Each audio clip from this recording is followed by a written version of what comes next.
Hora de falarmos do segundo país mais visitado do mundo, a Espanha. O primeiro óbito por coronavírus na Espanha foi confirmado em 3 de março. E no último dia desse mesmo mês, a Espanha já registrava quase 850 mortes a cada 24 horas. Para combater a pandemia, o governo resolveu adotar um dos lockdowns mais rigorosos do mundo. Por 3 meses, as fronteiras terrestres foram fechadas e a entrada de passageiros por via aérea ou marítima reduzida a quase zero. O país já havia perdido mais de 27 mil vidas para o coronavírus, mas o controle se mostrou eficaz. E em 1º de junho, o número de mortes caiu para 0. E como os brasileiros que moram na Espanha enfrentaram essa fase crítica de contágio pelo vírus? É isso que vamos mostrar.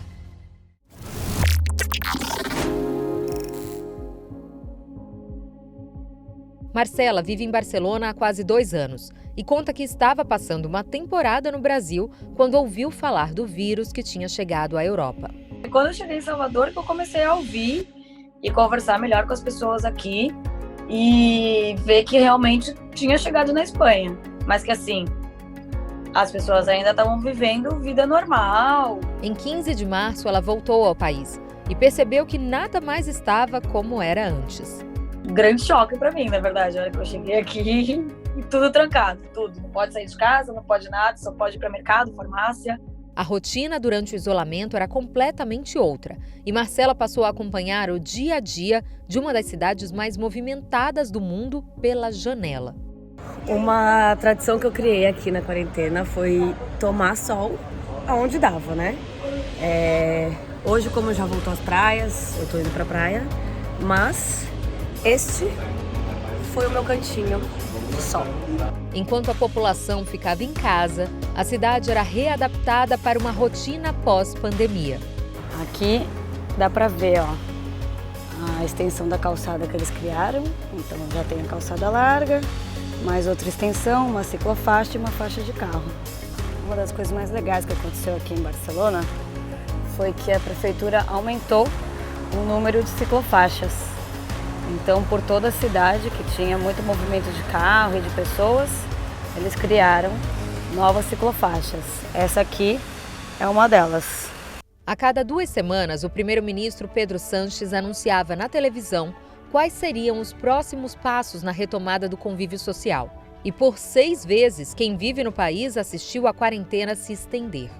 Para decretar el estado de alarma en todo nuestro país, en toda España, durante os próximos 15 dias. A vida de Mariane também virou de cabeça para baixo na pandemia. A jovem, que é de Atibaia, interior de São Paulo, chegou à cidade de Castelldefels para estudar balé clássico no dia 14 de março. Foi bem quando, fecharam os aeroportos, assim, não vai ter mais voo por enquanto. Se fosse um dia a mais, assim, eu não ia entrar, provavelmente.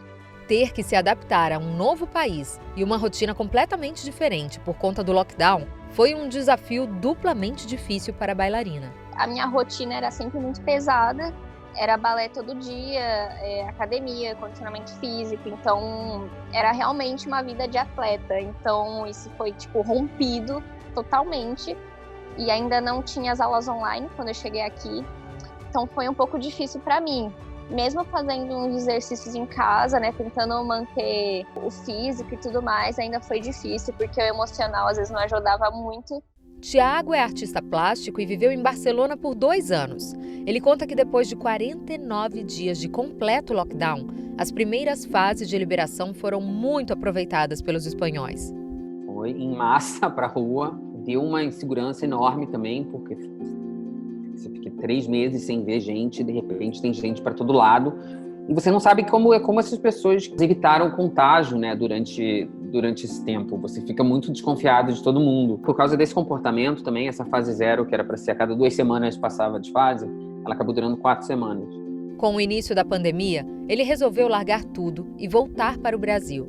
Eu voltei 2 semanas antes do carnaval e estourou completamente a infecção na Espanha. Eu lembro de falar bem no início, se eu soubesse eu não teria voltado.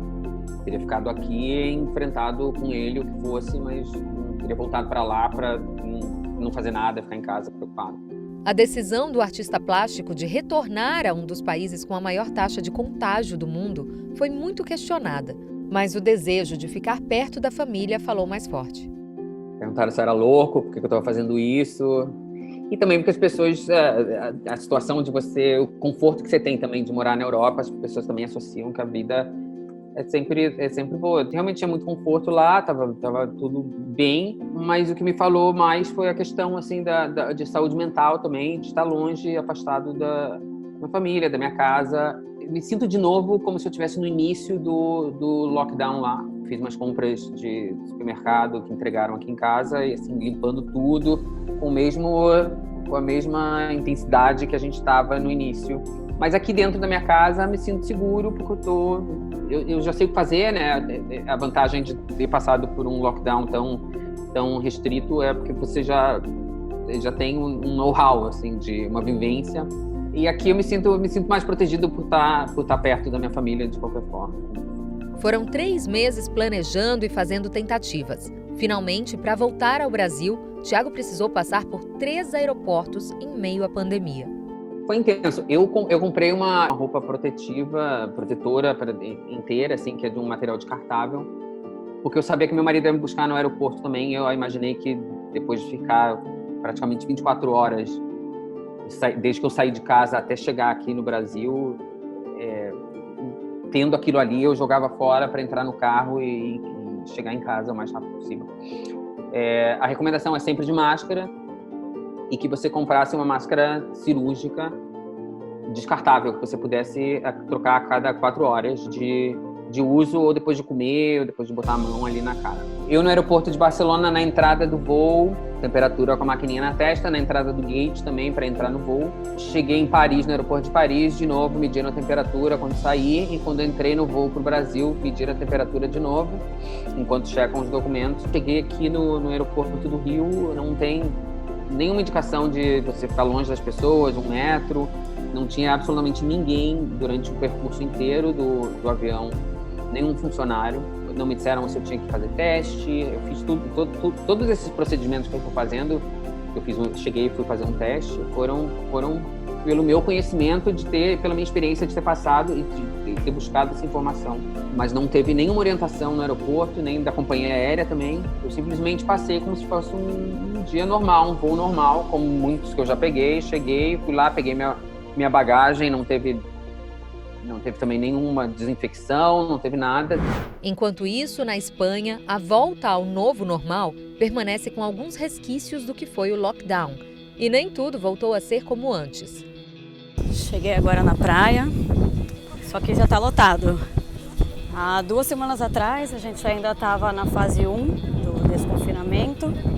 Hoje a gente já está na fase 2. E na fase 1 só poderia vir para a praia em determinado tempo. Então era das 6 da manhã até as 10 da manhã e somente para fazer exercício. Aí de vez em quando a polícia passa para ver se tem grupo grande de pessoas juntas. Aí, ó, por exemplo, agora ele está falando que não pode montar a rede de vôlei aqui, porque essa praia virou só para banho.